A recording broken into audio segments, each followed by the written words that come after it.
Hello. Hello baby. अरे कहाँ हो तुम यार? कब से तुम्हारा नंबर ट्राई कर रहा हूँ मैं। सॉरी, वो एक्चुअली फोन चार्ज नहीं है। तो मुझे ये बताओ कितने बजे की बस है, मैं तुम्हें कितने बजे पिक करने आऊँ? हाईवे में ना कोई ऑयल टैंकर पलट गया तो इसलिए हाईवे क्लोज कर दिया। अब तो कल ही निकल पाऊंगी। रात में रुकोगे कहाँ तुम? आई विल मैनेज ना बाबा, मैं पहली बार थोड़ी नासिक आ रही हूँ। यहाँ पे कोई ठीक ठाक सा होटल तो मिल ही जाएगा। सुबह सुबह पहली बस पकड़ के मैं निकल आऊँ, ठीक है? लंच टाइम तक पहुँच जाऊंगी। तुम एक काम करना, जैसे ही तुमको होटल का रूम मिले अपना मोबाइल सबसे पहले चार्ज करना और मुझे कॉल करना, और हाँ निकलने से पहले भी कॉल करना। Okay mister hubby. Love you. The number you have called is unavailable. Please try after some time. Dad, आपने तो कहा था मम्मा लंच तक आ जाएंगे, अब तो 3 भी बज गए हैं। तुम्हारे सामने पापा फोन ट्राई कर रहे हैं, लग ही नहीं रहा है। हम लोग मम्मा को लेने बस स्टैंड चले क्या?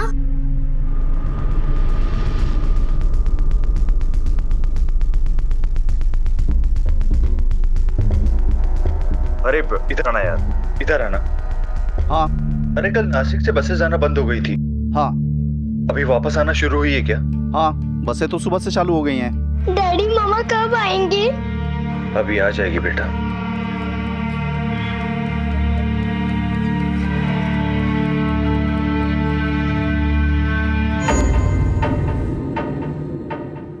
पंद्रह मार्च की सुबह गई शर्ली अगले दिन शाम तक वापस नहीं आई।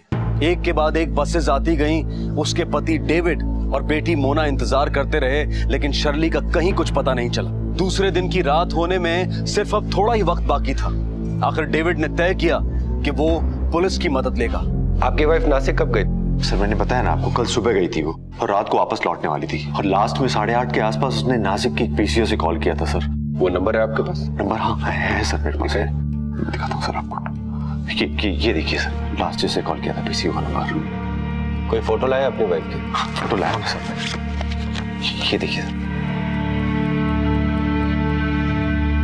मैं ये सारी इन्फॉर्मेशन नासिक पुलिस को भेज देता हूँ। इस बीच अगर आपकी वाइफ वापस आ जाए तो आप हमें जरूर बता दें। श्योर, मैं करता हूँ सर। सर, पूरे पुलिस स्टेशन से डिटेल आया इस औरत की मिसिंग रिपोर्ट।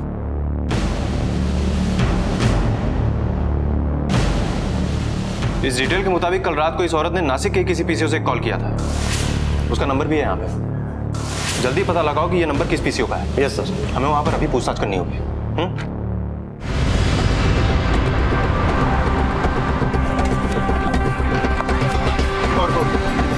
यही पीसीओ था। सुनो, 2083469 इसी पीसीओ का नंबर है। हाँ सर, इसी पीसीओ का नंबर है। कल रात को इस औरत ने इसी पीसीओ से कॉल किया था। हाँ सर, ये 10 साढ़े 10 बजे आई थी हमारे पीसीओ पे। इसने फोन भी किया था सर और चार्जर भी मांगा था। भैया चार्जर होगा आपके पास? ये लीजिए। अरे नहीं, ये मेरे फोन पे नहीं लगेगा। भैया आसपास कोई अच्छा होटल है? हाँ है, आप यहाँ से सीधे जाइएगा, आधा 1 किलोमीटर चलेंगे आप तो लेफ्ट साइड से आपको अच्छे होटल्स और अच्छे फैमिली लॉज है, और आप पैदल निकल जाइए यहाँ से। तो ज़्यादा दूर नहीं, एक शॉर्टकट रास्ता और भी है वहाँ से बाजू से। ओके भैया, आपके पास। सर, इसने होटल और लॉज के बारे में पूछा था तो मैंने इसको सावंतवाड़ी जो है वहाँ पे होटल लॉज के बारे में इसको बताया था। गौतम, यस सर, हमें सावंतवाड़ी के सारे होटल्स और लॉजेस में पता करना होगा। Excuse me. Yes sir. इसका नाम शर्ली।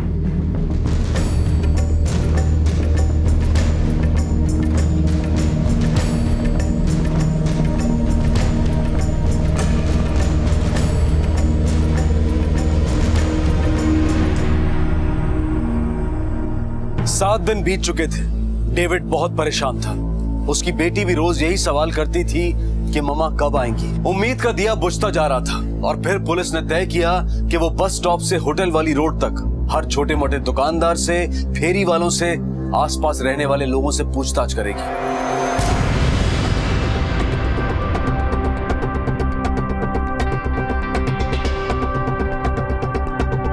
यहाँ कुछ दुकानें यहाँ पता करते हैं।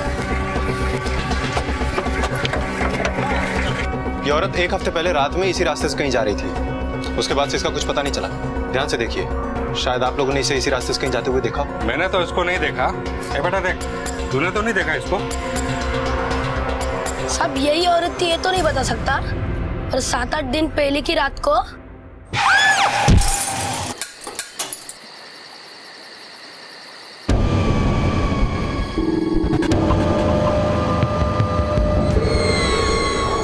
बेटा एक्सीडेंट कहाँ हुआ था? सर वहाँ उस पेड़ की तरफ। हाँ सर, यहीं पर एक्सीडेंट हुआ था, नीले कलर की कार से। देखो आसपास कुछ है क्या?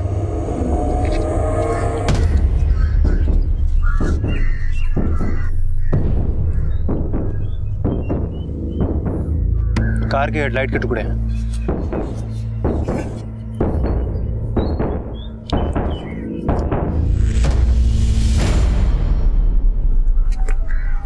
ब्रेसलेट। गौतम। Yes sir. हमें पता लगाना होगा कि पिछले 1 हफ्ते में किसी एक्सीडेंट में कोई औरत की बॉडी मिली है क्या? Yes sir. और हमें सारे अस्पतालों में भी चेक करना होगा। हो सकता है किसी एक्सीडेंटल केस में कोई अननोन पेशेंट एडमिट हुआ, और हमें शहर के सारे गैराजेस में भी चेक करना होगा। कोई नीले रंग की कार जरूर आई होगी रिपेयरिंग के लिए, जिसका अगला हिस्सा डैमेज हो और जिसके कांच टूटे हुए हो। Yes sir. और इससे पहले एक काम करो। Yes sir. ये ब्रेसलेट, इसको पुणे पुलिस स्टेशन में इंस्पेक्टर सावंत के पास भेजो। Yes sir. और उन्हें इस एक्सीडेंट के बारे में इन्फॉर्म भी करो। हो सकता है कि ये एक्सीडेंट उसी औरत का हुआ जिसकी हमें तलाश हो।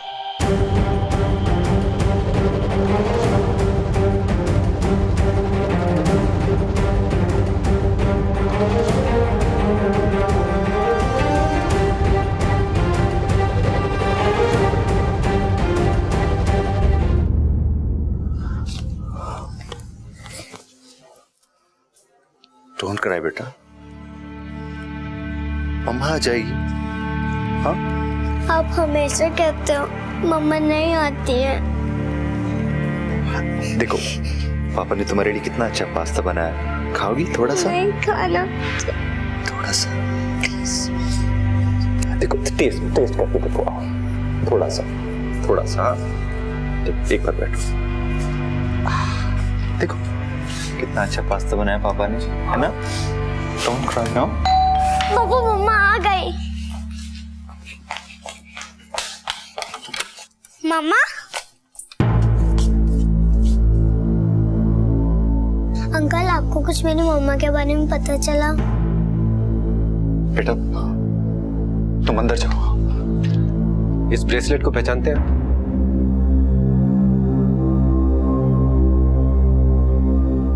ये तो शर्ली का है, जिस दिन गई थी पहन के गई थी। आप लोगों को मिल गई क्या वो?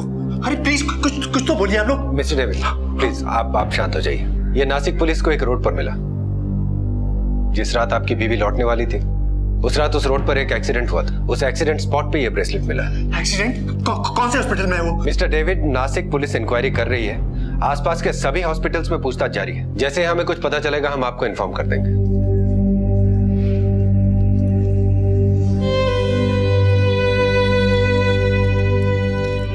7 दिन के इंतजार के बाद खबर भी मिली तो दिल दहला देने वाली।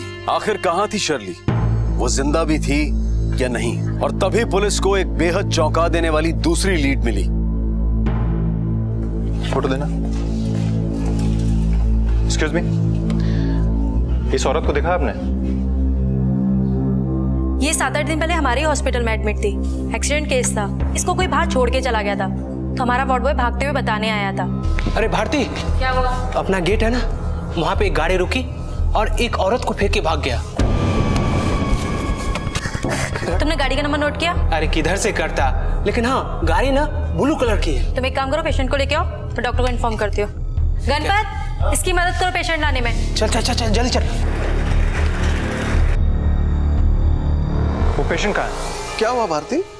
सर 7-8 दिन पहले एक औरत को जो बाहर फेंक के चले गए थे ना सर, उनके बारे में इंक्वायरी करने आए हैं। हाँ उस रात मैं ही था ड्यूटी पे, लेकिन अगले दिन सुबह औरत अपने आप ही चली गई थी। कहाँ? कोई उसे फेंक के चला गया था, फिर हमने उसे एडमिट किया, उसका बैंडेज वगैरह किया, और अगले दिन जब मैं आया तो पता चला कि वो चली गई थी। लेकिन डॉक्टर साहब, आप लोगों को एक्सीडेंटल केस में पुलिस को इन्फॉर्म करना चाहिए या नहीं करना चाहिए? तूने पुलिस को इन्फॉर्म नहीं किया था? अरे भाई तुम लोग पुलिस का प्रोसीजर क्यों नहीं फॉलो करते हो? आई एम सॉरी, अगर कोई सीरियस मैटर होता तो ये लोग आपको जरूर इन्फॉर्म करते। अगर उस औरत के बारे में कुछ भी पता चले आप जरूर बताइएगा। हेलो, आपके वाइफ के बारे में एक जरूरी इंफॉर्मेशन देनी है। अभी आता हूं, अभी आता हूं। जैसा मैंने आपको बताया था कि आपकी पत्नी का एक्सीडेंट हो गया था। एक्सीडेंट के बाद उन्हें एक हॉस्पिटल में एडमिट करवाया गया था। कौन से हॉस्पिटल में सर? अभी कैसी है वो? नासिक पुलिस ने और क्या बताया आपको? बेहोश है, इंजर्ड है, कैसी है? ज्यादा इंजर्ड तो वो नहीं होंगी, क्योंकि अगले सुबह वो चुपचाप उस हॉस्पिटल से निकल गई। हॉस्पिटल से निकल गई? तो उसको घर आना चाहिए था, मगर अभी तक तो घर आई नहीं वो। देखिए मैं बता रहा हूँ कोई मिसअंडरस्टैंडिंग हुई होगी सर। मुझे लग रहा है कुछ गलत तो नहीं हो गया। प्लीज आप थोड़ा पता कीजिए कहाँ है वो। यही बात तो हम भी जानना चाहते हैं मिस्टर डेविड। एक बात बताइए, आप उनके साथ नासिक क्यों नहीं गए थे? सर मैं उसके साथ जाना चाहता था सर, मगर इस वीक मेरी बहुत इंपॉर्टेंट मीटिंग थी इन्वेस्टर्स के साथ। मैंने बोला था शर्ली हम नेक्स्ट वीक चलते हैं। कहीं आप जानबूझकर तो उसके साथ नहीं गए? सर आप मुझ पे शक कर रहे हैं सर आप। विश्वास करने का सॉफ्टवेयर पुलिस ट्रेनिंग में हमारे दिमाग से निकाल कर फेंक दिया जाता है, इसलिए हम शक सबसे पहले और विश्वास सबसे बाद में करते हैं। तो बताइए, आप अपनी वाइफ के साथ नासिक क्यों नहीं गए? मेरा नया बिजनेस है सर, और मुझे ज्यादातर समय अपने बिजनेस को देना पड़ता है। लगभग यही कोई 6 महीने पहले शर्ली के फादर की डेथ हो गई थी सर। शर्ली काफी दिनों से बोल रही थी कि उसको उसके फादर की ग्रेव के पास जाकर बैठना है। मुझे पापा से मिलने जाना है बस। और शर्ली एक दिन पापा की ग्रेव पर अकेले नहीं बिता सकती क्या मैं? उनसे बात करनी ताकि उसकी आत्मा को शांति मिल आपकी मैरिड लाइफ कैसी थी? आपका या आपकी वाइफ का किसी के साथ कोई चक्कर तो नहीं था? सर मेरी वाइफ इतने दिनों से गायब और आप इस तरह की गिरी हुई बात कर रहे हो उसके बारे में sir. It's okay mister David, cool down. Mister David, I am sorry मेरी बात से अगर आप हर्ट हुए हो तो। हमें पूछना पड़ता है, यही हमारा काम है। आपकी वाइफ काम कहाँ करती है? सर उसकी एक फ्रेंड की कंपनी है, मल्होत्रा मूवर्स एंड पैकर्स, वहीं काम करती है। उनके इस फ्रेंड का नाम क्या? समीर मल्होत्रा। उनका एड्रेस इन्हें लिखवा दीजिए।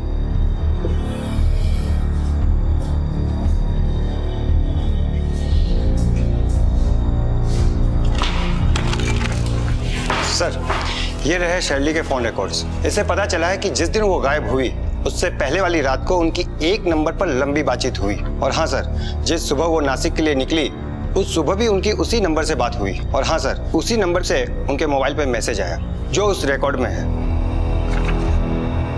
I have reached early, car में तुम्हारा इंतजार कर रहा हूं। अब यही बताएगा कि शर्ली कहाँ है। मिस्टर समीर मल्होत्रा, शर्ली कहाँ है? मुझे क्या पता सर, मैं भी बहुत परेशान हूँ। मुझे ये समझ में नहीं आ रहा है कि एग्जैक्टली उसके साथ हुआ क्या। लेकिन हमें बहुत कुछ समझ में आ रहा है। आपकी कलीग इतने दिनों से गायब है, लेकिन आपने उसके हस्बैंड को एक दिन भी फोन करके नहीं पूछा वो कहाँ है, कैसी है, कहाँ गई है? हाँ 2-3 बार कॉल किया था सर, उसका फोन बंद आ रहा था, तो इसलिए मैंने अपनी सेक्रेटरी से कहा कॉल करने को। वो रोज फॉलो अप करती थी। कमाल की बात कर रहे हो आप। आपकी कलीग, आपकी इतनी अच्छी दोस्त गायब हुई है और आप अपने सेक्रेटरी से कहते हो फॉलो अप करने को। एक्चुअली मुझे लगा शायद उसके हस्बैंड को बुरा लगेगा अगर मैं रोज कॉल करूं तो। क्या बुरा लगेगा? आपका फोन करना, फॉलो अप करना, आपकी दोस्ती या फिर आपका अफेयर? ये आप क्या कह रहे हैं सर?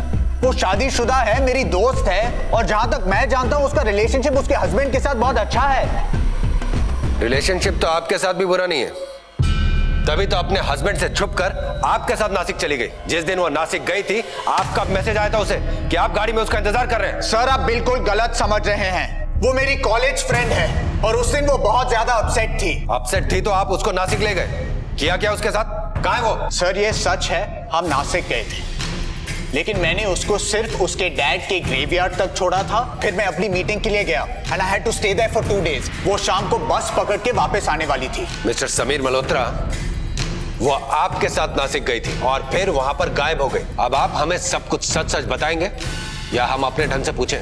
बताता हूं सर। 8 दिन पहले की बात है। कल मुझे नासिक जाना है किसी क्लाइंट से मिलने के लिए, तो तुम भी मेरे साथ आ जाओ। नहीं, मेरी हिम्मत नहीं है। शर्ली, आई नो नासिक में तुम्हारे डैड का ग्रेव है। आई नो उनके मरने के पहले तुम उनके साथ वक्त नहीं बिताई, पर क्या करती यार, मोना की रिस्पॉन्सिबिलिटी थी। डेविड वो स्टार्टिंग हिज ओन बिजनेस, तुम अपने जॉब को लेकर बिजी थी। प्लीज अपने आप को दोष देना बंद करो। Just go and pour your heart out उनके ग्रेव के सामने, नहीं तो तुम कभी मूव ऑन नहीं कर पाओगी Shirley. And I am sure, I am 100% sure वो तुम्हें माफ करेंगे और इसके बाद तुम्हें थोड़ी राहत मिलेगी and you will be able to move on. तुम्हें मेरे साथ आना पड़ेगा, ओके? तुम आओगी मेरे साथ? हाँ सर, साइकाइट्रिस्ट ने भी उसे ये समझाया था कि गिल्ट का बोझ उसकी हेल्थ के लिए अच्छा नहीं है। तो फिर ये बात डेविड से छुपाने की क्या जरूरत थी? अच्छे काम के लिए जा रहे थे तो छुपाया क्यों?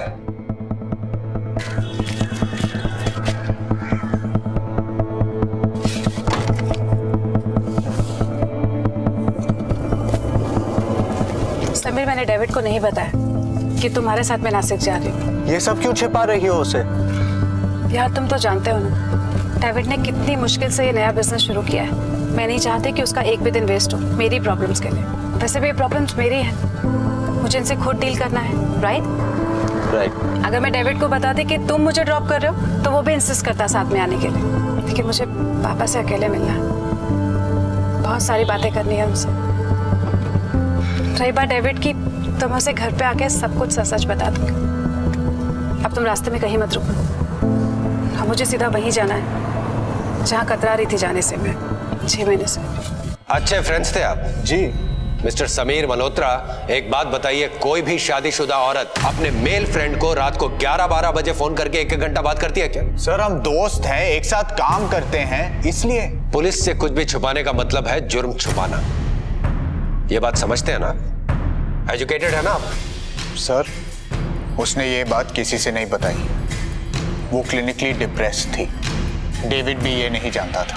ऑफिस के बाथरूम में वो घंटों रोती थी, छोटी छोटी बातों पे बहुत ज्यादा नाराज हो जाती थी, उसके मूड स्विंग्स बहुत ज्यादा थे। फिर मुझे इस सिचुएशन का सीरियसनेस सिर्फ तब समझ में आया जब एक दिन मैं उसके डेस्क पे एक फाइल खोज रहा था। तुम्हारी ये फाइल मैं कुछ करने नहीं वाली थी सर। तो फिर तुमने ये क्यों खरीदा? वो सिर्फ 1 सेकंड के लिए मेरे दिमाग में ख्याल आया और अरे 1 ही सेकंड लगता है जान लेने में, और तुमने ऐसा सोचा भी कैसे यार? जो इंसान मेरे लिए सबसे जरूरी था, जो मुझे सबसे ज्यादा प्यार करता था, मेरे डैड 1 सेकंड में दूर चले गए मुझसे। पता है, मेरे दुख या सुख में हमेशा वो मेरे साथ खड़े होते थे, और जब वो बीमार थे, उन्हें मेरी जरूरत थी, तो मैं अपनी लाइफ में उलझी रही। जॉब जरूरी था, डेविड का बिजनेस स्टेबल नहीं था, बच्ची छोटी थी, मैं क्या करती? मेरी लाइफ को प्रायोरिटी थी, डैड की हेल्थ को नेग्लेक्ट किया। फिर एक दिन कॉल आया, पापा चले गए, पापा चले गए।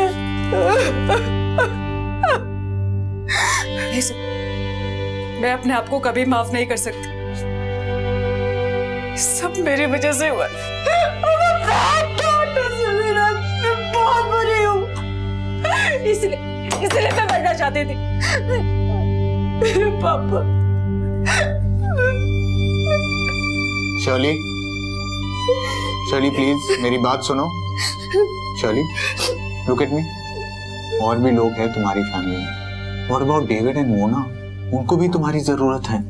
Listen Shirley, I am really sorry, लेकिन मुझे डेविड को सब कुछ बताना पड़ेगा। I mean, वो तुम्हारी हेल्प कर सकता है शर्ली। नहीं समीर प्लीज, समीर प्लीज उसे मत बताना। देखो वो ऑलरेडी बहुत परेशान है, उसे अभी अपना बिजनेस शुरू किया, उसे बहुत सारा लोन लिया, वो टेंशन में आ जाएगा। प्लीज समीर तुम उसको नहीं बताओ। ठीक है, एक शर्त पे। कैसे शर्त? तुम्हें एक साइकियाट्रिस्ट से मिलना होगा। उस साइकियाट्रिस्ट का नंबर है आपके पास? हाँ। नंबर नोट करो। मिस्टर डेविड, क्या आप जानते हैं कि आपकी वाइफ सुसाइड करना चाहती थी? क्या कह रहे हैं आप?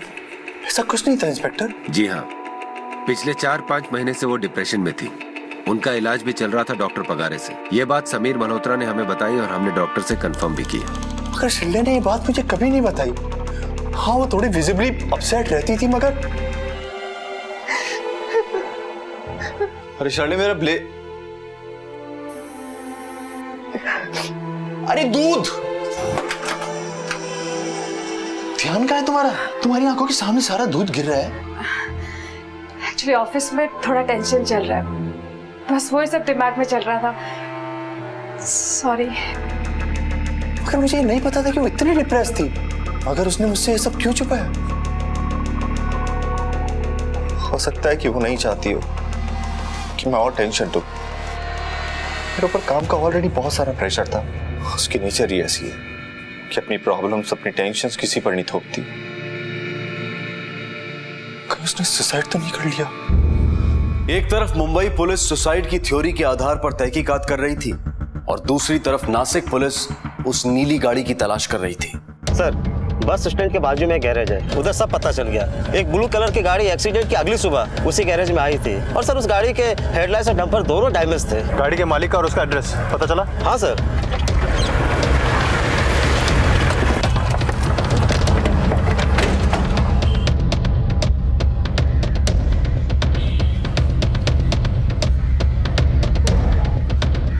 वो हेडलाइट पुरानी है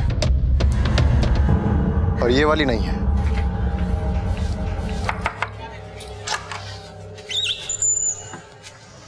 जय दीक्षित। हाँ मैं ही हूँ, बोला। सर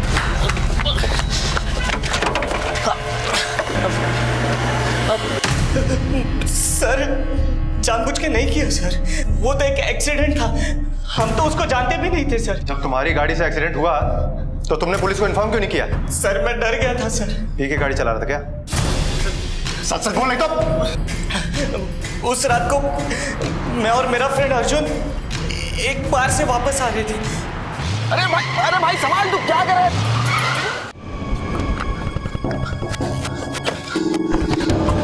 अबे ये क्या कर दिया तूने? हाँ कैसे हो गया यार? सांसें चल रही है। अब क्या करे? अभी उठा इसे और हॉस्पिटल ले चल। हॉस्पिटल जाएंगे, फंस जाएंगे। चुप कर, चुप, चल हॉस्पिटल ले चल पहले।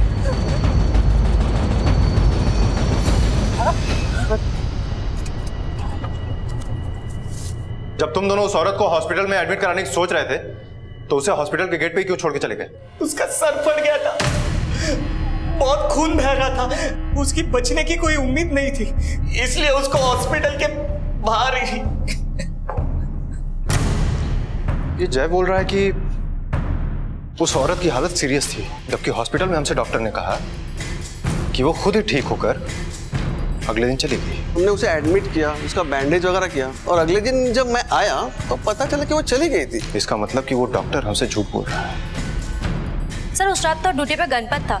कहाँ है वो? आज तो वो हॉस्पिटल में है, उसकी डे शिफ्ट चल रही है। बुलाओ उसको। अरे बोलो सर। गणपत इधर आओ। क्या हो गया साहब?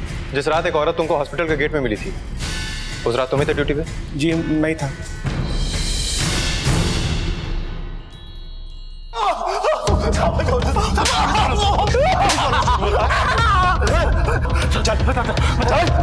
बता दो साहब, सबको बता दो। सच बता साहब, बस अपन जब इतना ही जानता है साहब, अगर लाश लवाश से तो उसे मॉर्ग तक पहुंचा दो, उसके बाद साहब जॉनी उसका क्या करता है, किसको भेजता साहब? क्या किया उस औरत की लाश के साथ? हाँ? वो लड़की थी ना जिसे कोई अस्पताल के बाहर फेंक के चला गया था, वो मर गई है, फैमिली वाला भी कोई नहीं है। ठीक है, मॉर्ग भिजवाता हूँ।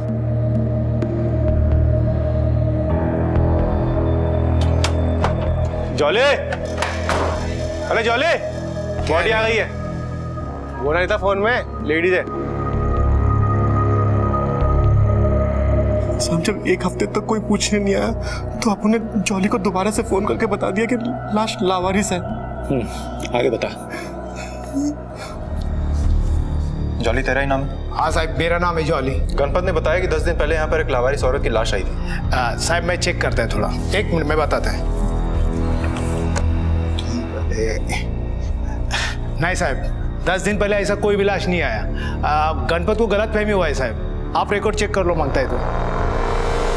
हेलो सर जी, 10-12 दिन से इधर एक लाश पड़ी है, उम्र उसका 20-21 होगा। नहीं उसका कोई रिश्तेदार भी नहीं आया लेने को उसको। मैं क्या करूं साहब? ठीक है साहब, आइए सर जी। 20-21 साल का बॉडी है और 10 दिन पहले का डेथ सर्टिफिकेट भी है। ये देखो ये पेपर। ये बॉडी तो बिक जाएगी, ऑर्गन डैमेज भी नहीं है, पैसा अच्छा आएगा इसका। दिखाओ।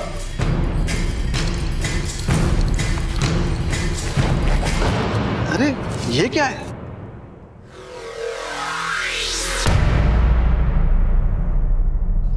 बॉडी कितने में बेचोगे डॉक्टर कामत? मैं क्या करता सर जी? गणपत ने हमें सब कुछ सच सच बता दिया है। सर बोल के कौन कौन शामिल है इसमें? बोल। सच मुंह से निकल गया। ले चलो इन दोनों को।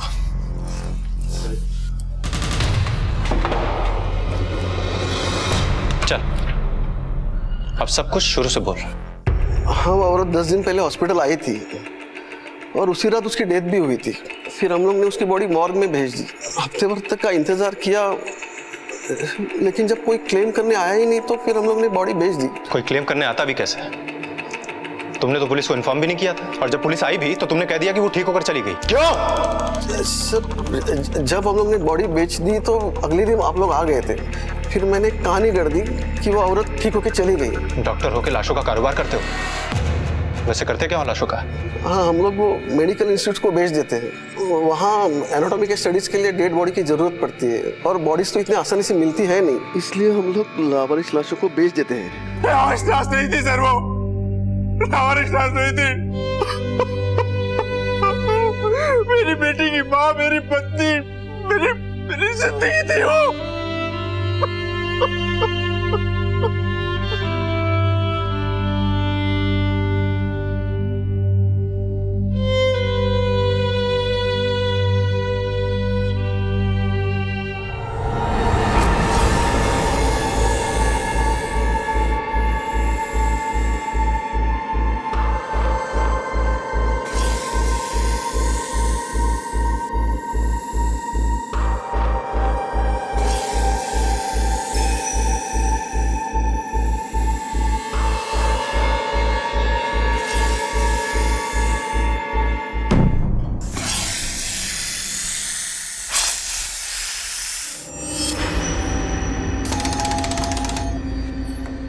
उनको बोलो अभी का अभी घर खाली कर दे। क्यों पर? हुआ क्या है? हुआ क्या है? मैंने पहले आपसे कह दिया था, किराए पे फ्लैट सिर्फ फैमिली वालों को मिलेगा। लेकिन आप लोग ये क्या कर क्या रहे हैं? हमारा फ्लैट खाली करवा रहा हूँ, सोसाइटी का सेक्रेटरी हूँ, समझा? चले तू अंदर देख। पर आप ऐसा कैसे कर सकते हैं? बिल्कुल कर सकते हैं। आप लोगों ने सोसाइटी को झूठ बोला था कि आप लोग शादीशुदा हैं। और वो जो तुमने सर्टिफिकेट दिया है ना, वो जाली है, जाली डुप्लीकेट, समझा? अभी का भी फ्लैट खाली करो, चलो जल्दी। ठीक है, चिल्लाइए मत, हम लोग खाली कर देंगे। रोमा, कहाँ रखा है मेरा सॉक्स? वहीं पर होंगे, साइड पर। क्या हो गया अमन? कोई भी चीज अपने आप नहीं ढूंढ सकते। कहाँ रखा है तुमने? नहीं मिल रहा मुझे। ये तो रहा, राइट साइड की ड्रॉर में है। लाओ दो। ये लो। थैंक्स। अच्छा, मुझे ऑफिस के लिए लेट हो रहा है, बंटी को कॉल कर देता हूँ, वो रिया को स्कूल बस तक छोड़ देगा। क्यों? बंटी क्यों छोड़ेगा रिया को? बिल्कुल नहीं। एक बेटी के बाप हो, रिस्पॉन्सिबिलिटी नाम की कोई चीज है कि नहीं? किसी भी अनजान इंसान के साथ तुम अपनी बेटी को यूं ही छोड़ दोगे? अरे बंटी अनजान कहाँ रहा, 1-1.5 साल से यही तो है। परसों साथ रहने के बाद भी कई लोग एक दूसरे के लिए हमेशा अनजान ही रहते। भैया थोड़ा ध्यान से। अरे लव कर गए। अमन, टिफिन भूल गए आप। चलो जल्दी करो, कितना टाइम लगा? तो चलो जल्दी निकलो, जल्दी यहाँ से। जा रहे हैं ना, चिल्ला क्यों रहे? छोड़ूंगी नहीं मैं तुम्हें। तू देख अब मैं क्या करती हूँ। जो करना है कर लेना, जाओ। Calm down Roma. जाओ जाओ, चलो यहाँ से। चला चला निगाह।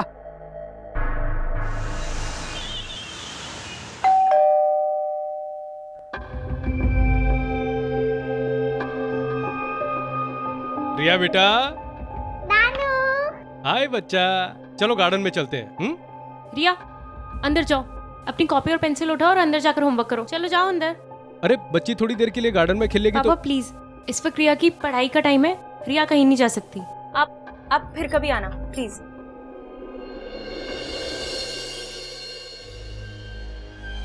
रिया बेटा,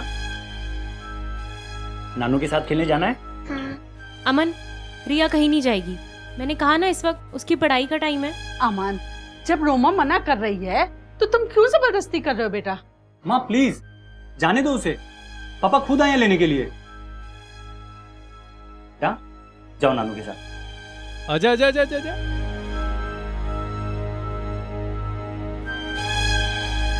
रोमा, पुरानी बातों को भूल क्यों नहीं जाती तुम? नहीं भूल सकती मैं। कुछ बीती बातें इंसान के मरने के बाद ही भुलाई जा सकती हैं।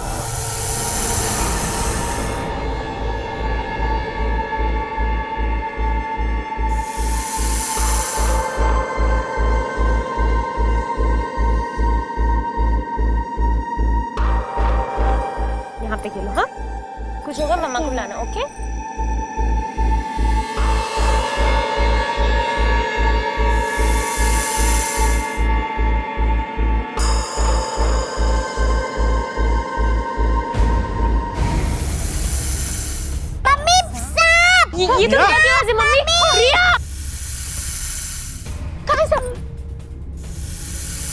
कुछ नहीं होता बेटा, कुछ नहीं होता। चला गया।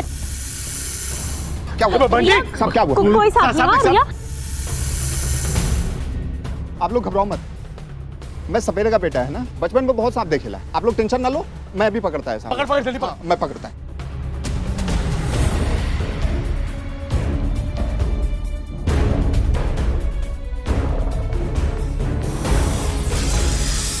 मिल गया साहब। मार दे।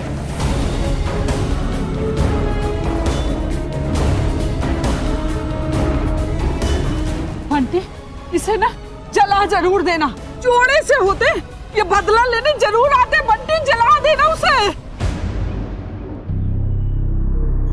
बस घबराते नहीं से स्ट्रॉन्ग गर्ल। हाँ कुछ नहीं होगा बच्चा, घबरा गई है। घबराएगी ना पुत्र जी, मैं तो कहती हूँ काली पूजा करा देते हैं, वरना इन सांप का क्या भरोसा। माँ प्लीज डराइए मत बच्ची को। अब बार बार वही बातें दोहराएंगे ना तो उसके मन में सांप के लिए डर बैठ जाएगा। आसपास तो कोई जंगल भी नहीं है, फिर ये सांप आया कहां से? पुत्र जी, नाग और नागिन का जोड़ा होता है, वो बदला लेने ना जरूर आते हैं। आपको अंदाजा भी, आप क्या बात कर रही हैं?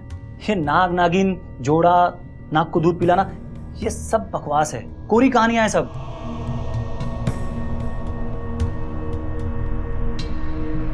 हे वाहेगुरु जी, मेरी बच्ची की रक्षा कर, मेरी बच्ची की रक्षा कर।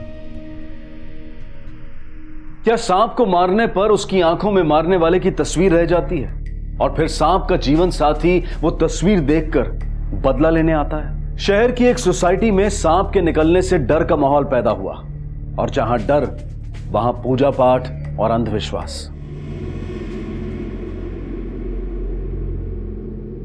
माँ ये क्या नया नाटक है? ये नाटक नहीं है पुत्र, ये नाग देवता को प्रसन्न करने का तरीका है ताकि वो वापस ना आ जाए दोबारा। जय हो नाग देवता की। तू भी ना रिया कुछ भी कर दी। कहाँ बेटा, देखो मामा ने क्या बनाया है। रिया, अमन रिया कहाँ है? वो 9th फ्लोर पे गई है। अमन, मैं तुम्हें कितनी बार मना किया ना, उसे 9th फ्लोर पर मत भेजा करो। क्या जरूरत है उसे वहां भेजने की? रोमा वो तुम्हारे पापा के घर ही गई है, हर बात में इतना इशू बनाने की क्या जरूरत है? इशू मैं बना रही हूँ? अमन, मैं तुम्हें पहले भी कितनी बार क्लियर कर चुकी हूँ कि मुझे नहीं अच्छा लगता रिया पापा के घर बार बार जाए। तुम्हें समझ में नहीं आता क्या? ठीक है, मैं अपनी बेटी को खुद वापस लेकर आती हूँ। ओके?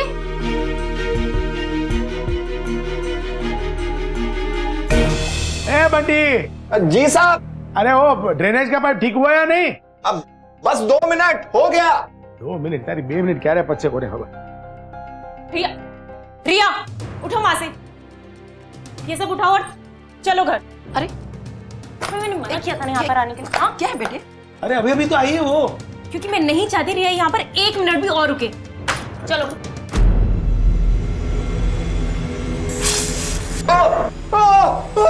अरे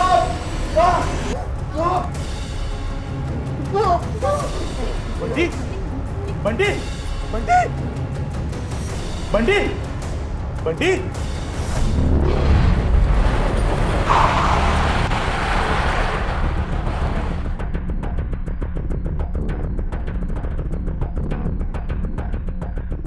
ड्रेनेज का पाइप चौक था और इसलिए मैंने बंटी को कहा था कि अंदर जाकर के चेक करे कि क्या है। वो अंदर गया और कुछ थोड़ी देर के बाद में आवाज आई अंदर से, सांप सांप करके वो बाहर आया दौड़ के। और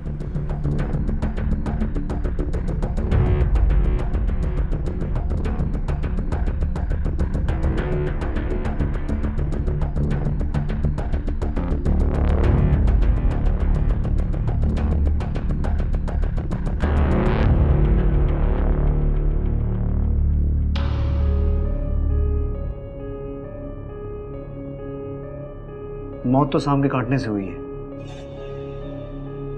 लेकिन एक बात समझ में नहीं आई कि सांप यहाँ 9th फ्लोर तक आया कैसे? हमें कैसे मालूम पड़ेगा साहब? बट अच्छा, बॉडी को पोस्टमार्टम के लिए भिजवाओ।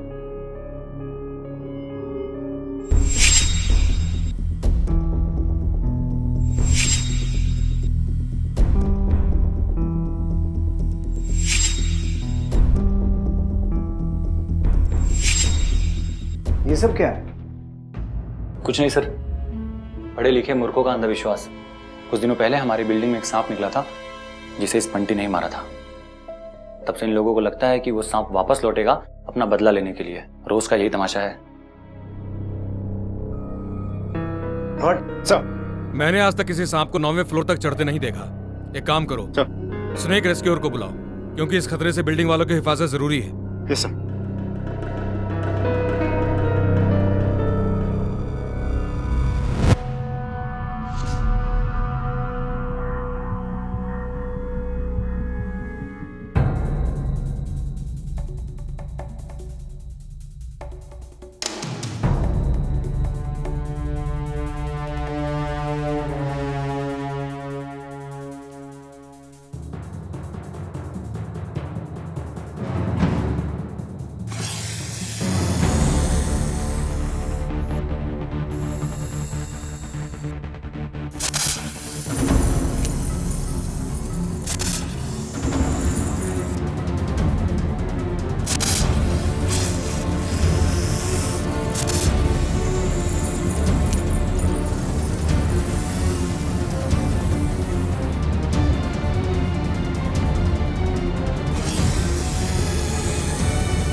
सांप ड्रेन में चुप के बैठा था, अभी इसमें कैद है। आप लोगों को घबराने की जरूरत नहीं है। अगर लाइफ में कभी भी ऐसा सिचुएशन आता है ना, तो हमारी संस्था से कांटेक्ट करने।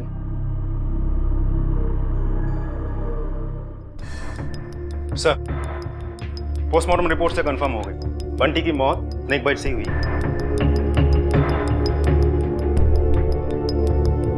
ये केस एक्सीडेंटल डेथ का है और कोई संभावना तो नजर नहीं आती। पर एक ही बात समझ में नहीं आई भट्ट, सांप बिल्डिंग के 9वें माले तक पहुंचा कैसे? बॉडी फैमिली को हैंडओवर कर दो। सर।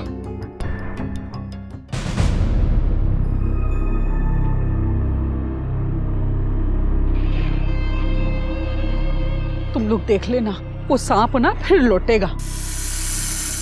ऐसे सांप किसी का पीछा नहीं छोड़ा करते।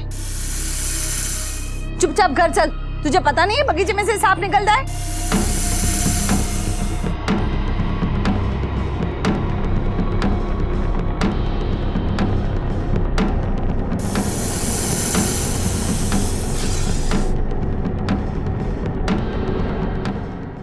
माँ, ये नमक की लक्ष्मण रेखा खींचने से सांप नहीं आएगा क्या?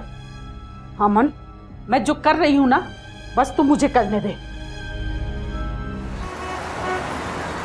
देखो, मैं देख रहा हूँ पिछले कुछ दिनों से अपने सोसाइटी के अंदर डर का माहौल बना हुआ है। सब लोग सांप के नाम से बहुत डर रहे। मैं तुम लोगों को आश्वासन देना चाहता हूँ कि सांप पकड़ा जा चुका है, अब सांप से डरने की कोई जरूरत नहीं। अरे पर वो वापस आ गया तो क्या? क्यों? वो हमारी सोसाइटी का एड्रेस पूछने आएगा क्या? ये बात तो सही है। अरे नहीं, देखो भाई, ऐसा है कि सर्प मित्र वाले का नंबर सोसाइटी के नोटिस बोर्ड पे लगा हुआ है, वो आपकी शंका का निराकरण कर देंगे। तो अभी की डरने की जरूरत नहीं है, आप लोग सब अपने अपने घर जाओ, कोई टेंशन मत लो, ठीक है?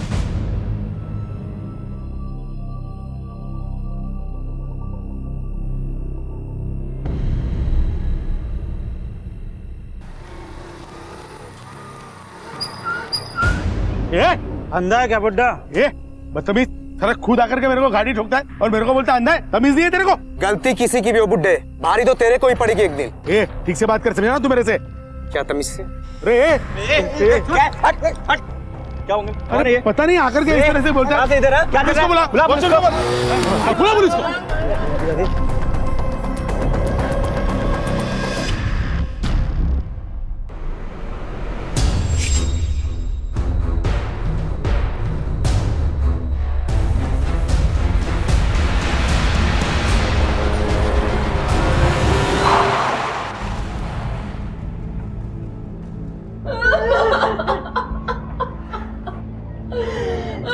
इनकी मौत भी वैसी हुई है जैसे सिक्योरिटी गार्ड बंटी की हुई थी। सर, ये भी स्नेक बाइट का ही केस लग रहा है। इसी बिल्डिंग में 2 मौतें हैं और दोनों सांप के काटने से। ये सिर्फ इत्तेफाक नहीं हो सकता। बट सर, बॉडी को पोस्टमार्टम के लिए भिजवाओ। सर, और डॉक्टर से कहना तुरंत इन्वेस्टिगेट करें, क्योंकि अब ये केस एक्सीडेंटल डेथ का नहीं, प्लान्ड मर्डर का लगता है। एक सोसाइटी में 2 लोगों की सांप काटने से हुई मौत ने सारे इलाके को हिलाकर रख दिया। सवाल उठ रहा था कि सांप इतनी ऊपर पहुंचा कैसे और उसके डसने का शिकार बंटी और भूषण ही क्यों बने। क्या कोई और भी है जो इस सांप के निशाने पर है? पुलिस को अब इस केस में किसी साजिश के होने की बू आ रही थी। सर, प्रिलिमिनरी पोस्टमार्टम रिपोर्ट आ चुकी है। सर, देखा जाए तो बंटी और भूषण के डेथ में सिमिलरिटीज बहुत ज्यादा है, जैसे कि दोनों को एक ही तरह के सांप ने काटा हो, दोनों के शरीर पे स्नेक बाइट मार्क्स और पॉइजन एक ही जैसा है। बड़ी अजीब बात है भट्ट, एक ही टाइप के कितने सांप छुपे हैं बिल्डिंग में और आए कहां से? एक काम करो, बॉडी रिलीज करने से पहले सेकंड पोस्टमार्टम रिपोर्ट का इंतजार करो। अब तो 100% मर्डर की बू आ रही है। सर, सोसाइटी के लोगों से पूछताछ करें। Make sense. चल चलिए सर। इंस्पेक्टर साहब, कुछ पता चला भूषण जी की मौत कैसे हुई? क्या उन्हें भी सांप नहीं काटा है? देखिए, प्रीलिमिनरी रिपोर्ट से तो ऐसा ही लगता है कि आपके बिल्डिंग के गार्ड बंटी और सेक्रेटरी भूषण जी को एक ही प्रजाति के सांप ने काटा है, लेकिन अभी तक ऐसा अरुणा आंटी सही कहती हैं, जोड़ा बदला लेने आया है, एक एक करके सबको मारेगा। देखिए, ऐसा कुछ होता नहीं है, आप लोग परेशान मत होइए। मुझे लगता है सर्प मित्रा ने सांप को पकड़ा ही नहीं है, बुद्धू बना गया हमें। नहीं साहब, वो सांप को तो मैं तभी जंगल में छोड़ दिया था। ये देखिए, ये फॉरेस्ट ऑफिसर का रसीद है मेरे पास। सब एक बात बोलूं क्या, अगर वो सांप पकड़ा नहीं भी जाता था ना, तो उसके काटने से किसी की मौत नहीं होती थी। क्यों? क्योंकि सांप की विष ग्रंथियों यानी वेनम ग्लैंड्स में फिर से जहर बनने में कम से कम 1 महीने का वक्त लगता है। अभी तो 10 दिन ही हुए। तुमने जो सांप पकड़ा था वो रेजिडेंशियल इलाकों में पाया जाता है? नहीं, वो एक मालबार पिट वाइपर था। अंबोली गांव के आसपास के जंगल में मिलता है, मगर मुंबई के आसपास में कहीं पे भी नहीं। साहब, काहीतरी लोचा है। एक तो वो सांप शहर आता नहीं, और अगर वैसे सांप ने सेक्रेटरी को काटा है तो वो सांप कहां से आया? या वो सांप लाया कौन?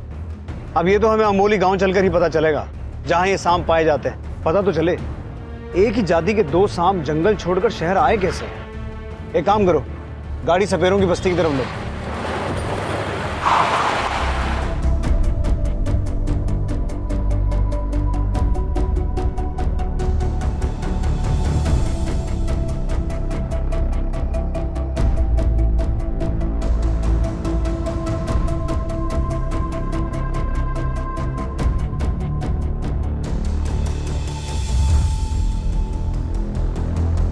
सर, सपेरों के बस्ती में जाकर पूछताछ की तो पता चला डगरू नाम का एक सपेरा है जो मालाबार पीट वाइपर पकड़ने में एक्सपर्ट है। चला डगरूला भेट गया। सर,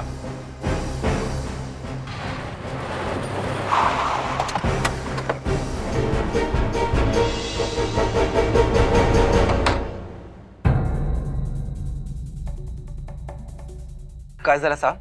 दगड़ू। हाँ साहब। सर, ये तो सोसाइटी के सिक्योरिटी गार्ड बंटी का बाप है, बॉडी लेने आया था। कहाँ रे दगड़ू? जब बॉडी लेने आया था तब तो कुछ बोला नहीं, अभी बहुत तारीफ सुनी है तेरी कि तू वाइपर पकड़ने में एक्सपर्ट है।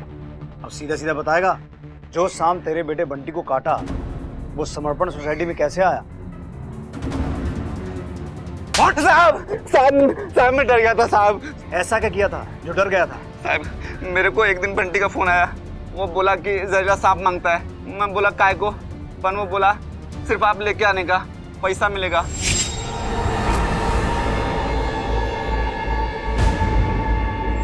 मैं वैसा ही किया साहब, पर बाद में मेरे को पता लगा कि मेरा इस बेटा सांप के काटने से मरा, तो साहब मैं डर गया, कुछ नहीं बोला किसी को। क्यों चला एला? साहब मैं काहे नहीं केला साहब।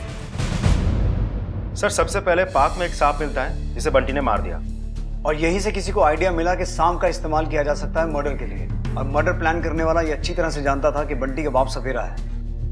मतलब सोसाइटी का ही कोई आदमी है इस सारी प्लानिंग के पीछे।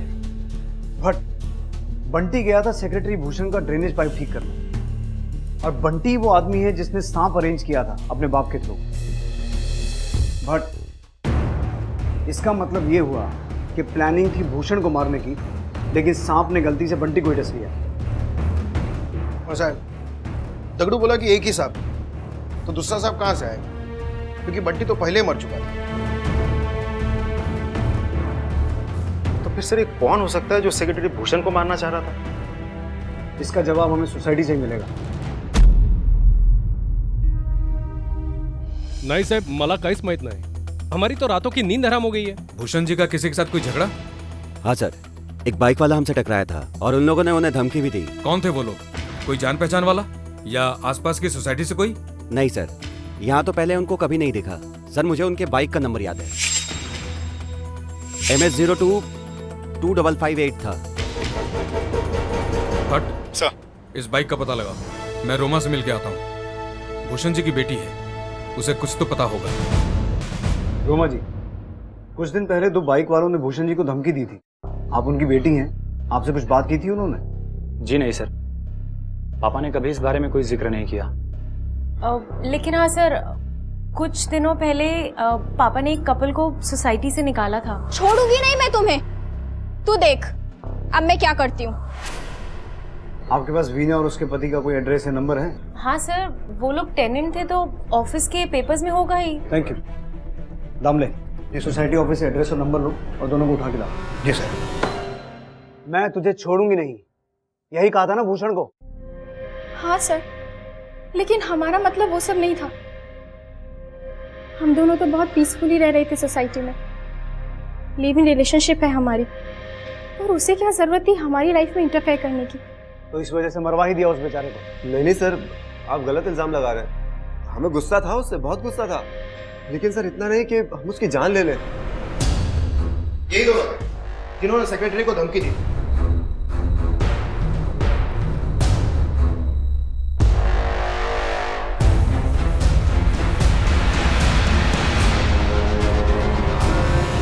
किसने भिजवाया था तुम्हें? साहब, इन्होंने पैसा दिया था, बोला बुड्ढे को तंग करने का, पर हमने कुछ नहीं किया साहब. मारने के लिए नहीं बोला था.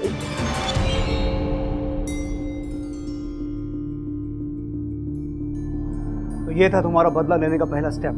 सर मेरा बिलीव कीजिए, मेरा इस मर्डर में कोई हाथ नहीं है. बट क्या लगता है वीना इतनी बड़ी प्लानिंग कर सकती है? सब मोटिव तो है, पर छोटे मोटे बदले का, मर्डर का नहीं. मैंने दोनों के बारे में पूछताछ की और मुझे लगता नहीं कि इस मर्डर के पीछे वीना और उसके पति का कोई हाथ होगा. लगता तो मुझे भी ऐसे ही. साहब, भूषण मर्डर केस की फाइनल पोस्टमार्टम रिपोर्ट.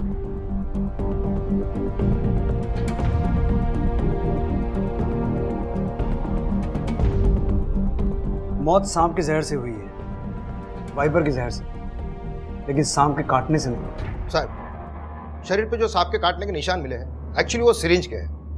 इस तरह बनाए गए हैं कि हमें लगे सांप ने ही काटा. कोई डाउट नहीं, ये मर्डर है. दमले, एक काम करो, पता लगाओ ये जहर आ कहां से सकता है. बंटी का बाप हमारी हिरासत में है, उसे तोड़ो. अगर उसे पता होगा तो वो बक देगा. हो सर. तब तक हम ये पता लगाते हैं कि किसी की भूषण से ऐसी क्या दुश्मनी हो सकती है जो उसे इस तरह से मारा. गहरी नफरत की बू आ रही है इस मर्डर केस से.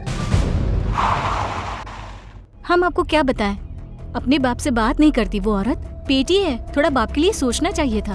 अपनी बच्ची को नाना के पास नहीं जाने देती थी. पर क्यों? वो नहीं चाहते थे कि बेटी की शादी अरुणा जी के घर में हो. भूषण जी ठहरे अमीर आदमी और दामाद मिडिल क्लास. तो आपको लगता है इसी वजह से? हमने ऐसा नहीं कहा, हमें जितना मालूम था वो आपको बताया.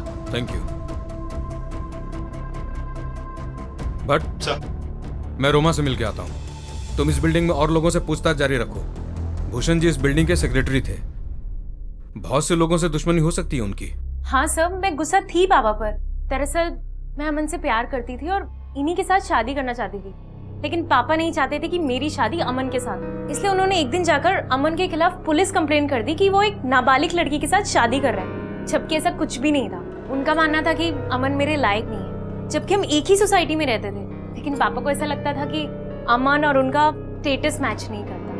देखिए सर, मैंने फिर जाकर अपना बयान दिया पुलिस को और मैंने सीधे साफ साफ कह दिया कि मैं बालिग हूँ और अपनी मर्जी से इनके साथ शादी करने जा रही हूँ. सर, मैं मानती हूँ कि मैं पापा पर बहुत बहुत ज्यादा गुस्सा थी, लेकिन इसका मतलब ये तो नहीं कि मैं उनका मर्डर प्लान करूंगी. रोमा का भाई. अमन प्लीज, भैया का इन सबसे कोई लेना देना नहीं है. उनका नाम क्यों ले रहे हो बीच में? एक मिनट, बोलने दीजिए उन्हें. क्या कह रहे थे आप इनके भाई के बारे में? सर, रोमा का एक भाई भी है, अभिजीत. अपने पापा से बिल्कुल नहीं बनती थी उसकी, बहुत नफरत करता था वो उनसे. शायद कुछ प्रॉपर्टी का मैटर था, वो 9th फ्लोर का फ्लैट बेचना चाहता था.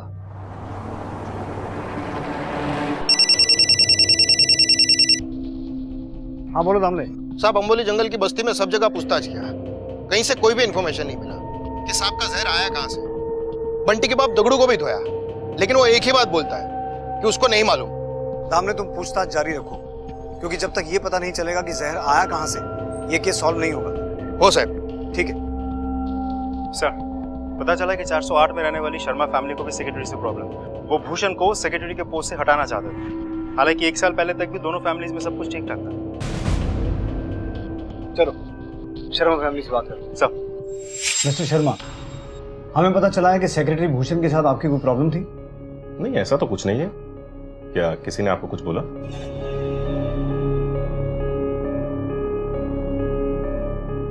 शर्मा जी, एनसीसी की ट्रेनिंग ली है आपने? जी। कैंप्स में भी गए होंगे? जी। एनसीसी की ट्रेनिंग में सिखाया जाता है कि सांप से बचना कैसे है, और अगर सांप सामने आ जाए तो उसे हैंडल कैसे करना है। आखिर आप कहना क्या चाहते हैं? आपसे जितना पूछा जाए उसका जवाब दीजिए। भूषण से क्या प्रॉब्लम थी आपकी? रुचिका को अंदर लेके जाओ। सर, वो सेक्रेटरी बहुत ही कमीना और नीच किस्म का इंसान है। उसने मेरी छोटी सी बच्ची को मॉलेस्ट करने की कोशिश की। भट्ट, भूषण के बारे में जो अभी पता चला वो बेहद शॉकिंग है। सोचा नहीं था इस केस में बच्चे के साथ मोलेस्टेशन का एंगल भी सामने आएगा। सर, अगर शर्मा की बात सही है तो भूषण के खिलाफ और लोगों की भी शिकायत होगी, पर इस बारे में कोई आसानी से बोलेगा नहीं।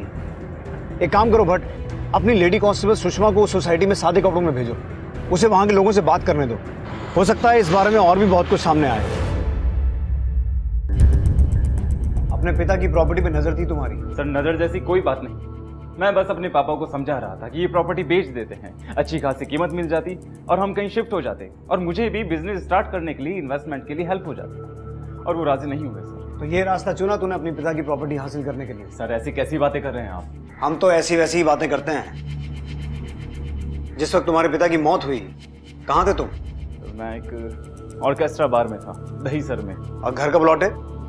क्योंकि तहकीकात के समय हमने तुम्हें घर में नहीं देखा। सर, मैं घर आया था लेकिन पैसे लेने, क्योंकि बार का पूरा पेमेंट मैंने नहीं किया था, वही लेने मैं घर में आया था। इसलिए मैंने पैसे लिए और 10-15 मिनट में मैं वहां से चला गया। अभिजीत, 10-15 मिनट बहुत होते हैं जहर का असर होने के लिए। देखिए सर, मैं मानता हूं कि मेरी आदतें अच्छी नहीं है, लेकिन ये सब मैंने नहीं किया है, और आप चाहें तो अफसर बार में कॉल करके पूछ सकते हैं मेरे बारे में। बिना पूछे ही सफाई देनी शुरू कर दी? ठीक है, फिलहाल तुम जा सकते हो, पर याद रखना हमारी नजर है तुम पर।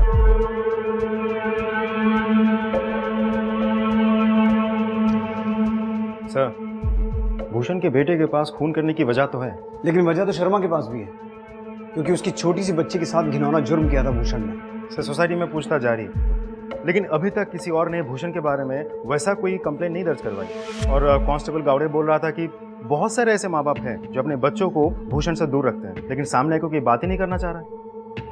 हाँ बट अक्सर बदनामी के डर से माँ बाप चुप रहते हैं, और यही तो वजह है कि बच्चों के साथ हुए दुर्व्यवहार की रिपोर्ट पुलिस में दर्ज ही नहीं होती है, और ऐसे मुजरिमों के हौसले और बढ़ जाते हैं। एनीवेज बट तुम बिल्डिंग के आसपास से भूषण का पूरा बायोडाटा निकलवाओ, हर छोटी बड़ी जानकारी चाहिए मुझे, बेटी दामाद सबके बारे में।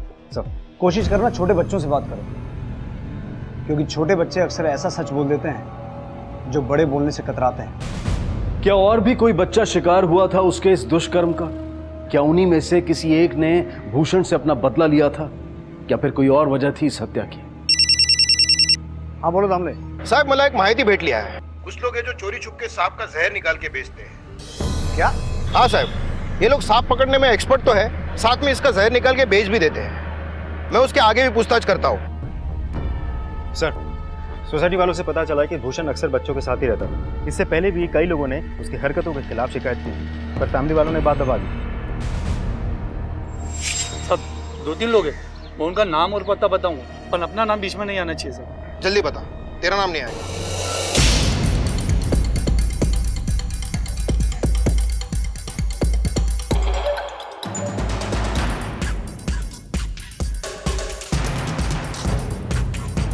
हाँ सर, ये रहा, ये देखो।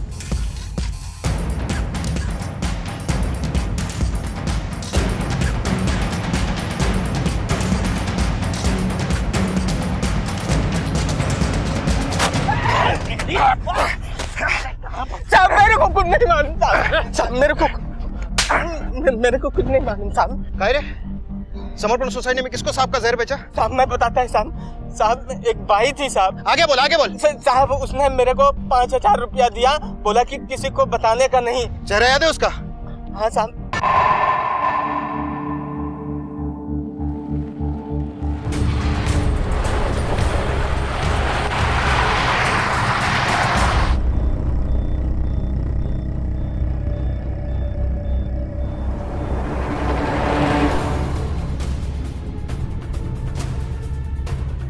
आप लोग घबराइए मत, हमें आपकी बिल्डिंग के सेक्रेटरी भूषण जी के कातिल का पता चल गया है।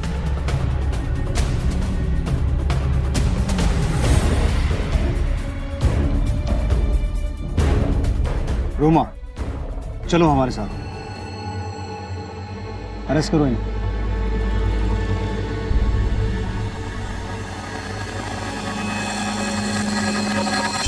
कितनी नफरत अपने बाप से? नफरत? ये तो बहुत छोटा लफ्ज है सर। नाती थी मुझे उस आदमी से, उसने एक बार नहीं कई बार मुझे जीते जी मारा है। ऐसा क्या किया उसने तुम्हारे साथ? मैं 13 साल की थी।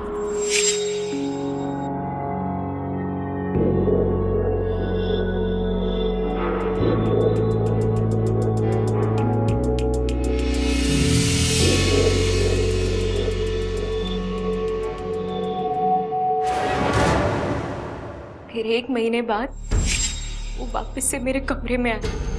पापा नहीं पापा। तो तुमने अपनी माँ से या किसी और से कहा नहीं? क्या कहती? माँ को कहीं ना कहीं सब पता था। मैं अंदर से टूट गई थी। मुझे किसी आदमी की परछाई से भी डर लगता था। फिर एक रोज अमन मेरी जिंदगी में आए। मुझे धीरे धीरे उन पर भरोसा होने लगा। मुझे विश्वास हुआ कि वो मेरे पापा जैसे नहीं है, बल्कि वो एक अच्छे आदमी है। उन पे विश्वास करके मैंने उनका हाथ थाम लिया।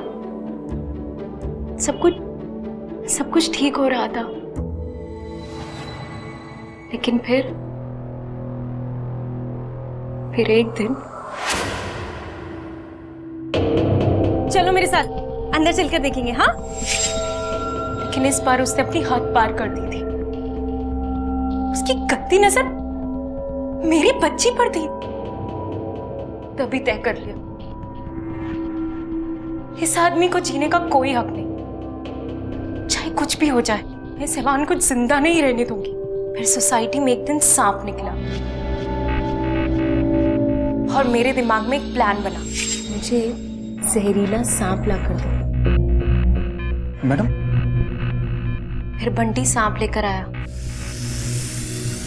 मैंने बंटी से कहा कि वो सांप मेरे पापा के वॉशरूम में रख दे, मगर बंटी की किस्मत खराब थी सर। उस सांप ने बंटी को ही काट लिया। फिर मैंने जहर बेचने वाले आशुतोष से जहर खरीदा। हेलो पापा। अरे रोमा, तुम? हाँ, मैं। कैसे आप? मैं ठीक हूँ। तुम यहाँ अचानक? मैंने सोचा कि क्यों ना आज बाप बेटी बैठकर कुछ पुरानी बातें कर ले। ये तो बहुत ही अच्छी बात है। आओ बैठो। वैसे मेरा कॉफी पीने का मन था। आप पियेंगे ना मेरे हाथ की बनी हुई कॉफी? हाँ पीऊंगा। मैं अभी लेकर आई। हाँ,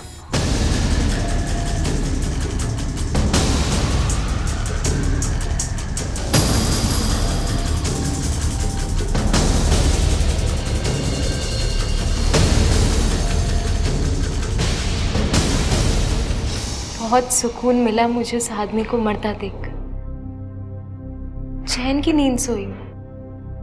चाहती तो थी कि मैं अपना गुनाह कबूल कर लूं, लेकिन फिर बेटी की चिंता थी इसलिए चुप रही। मैं अपने आप को तो नहीं बचा पाई, लेकिन मैंने अपनी अपनी बेटी को बचा लिया। मैंने जो किया जो उसका कोई अफसोस नहीं। रोमा, तुम्हारे साथ जो कुछ भी हुआ बहुत बुरा हुआ। तुम्हारे पिता ने बहुत घिनौना जुर्म किया तुम्हारे साथ। हाँ, ये सही है कि तुम छोटी थी, किसी से बात नहीं कर पाई, लेकिन तुमने जो कुछ भी किया उसे सही नहीं ठहराया जा सकता। अगर तुम कानून की मदद लेती तो शायद तुम आज अपनी बेटी के साथ होती।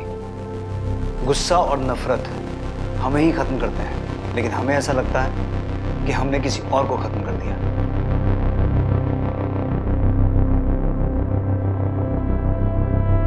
रोमा के हाथों जो जुर्म हुआ उसका बीज उसके बचपन में ही बोया गया था। ये एक सबसे पवित्र रिश्ते का डंक था जिसका दर्द वो कभी भुला नहीं पाई। और अब जब उसने अपनी बेटी को भी उसी दुष्कर्म का शिकार होते देखा तो वो अपने आप को रोक नहीं पाई और उसने अपने पिता की मौत की साजिश रची।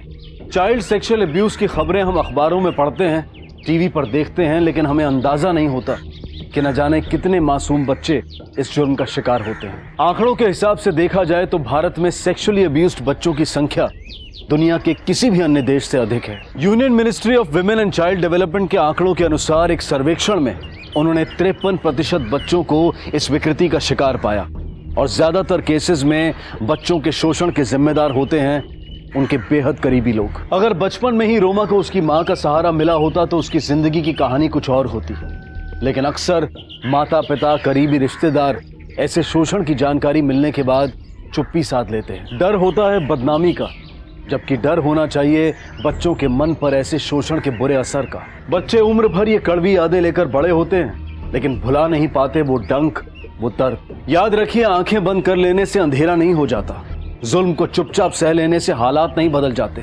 आपकी आवाज आपकी जिंदगी बदल सकती है और किसी दूसरे की जान बचा सकती है। इसी विचार के साथ अब मैं अनूप सोनी आपसे विदा लेता हूं।